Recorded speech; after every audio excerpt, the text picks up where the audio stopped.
Конфедерацијата на слободни синдикати бара зголемување на платите во јавниот сектор, усогласување со минималната плата и исплата на К15. Синдикалците побара и работа без притисок и мобинг, почитување на законите и колективните договори. Конфедерацијата на синдикати се противи и на најавениот трансфер на вработени од јавниот во приватниот сектор. Вела дека власта била глува на нивните барања зашто тие се уште биле неисполнети, иако поминала една година од протестот одржан во Скопје на 17 јануари лани. Не наидуваме на слух од власта, од владата и од министрите за да ги решиме проблемите кои што се натоложуваат во јавниот сектор.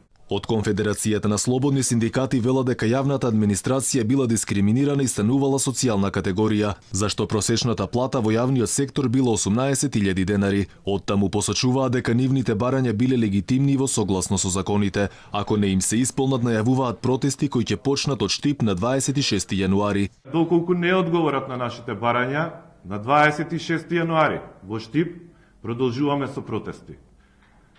Следните протести ќе бидат многу брзо, после 26 јануари, и на крајот од денот.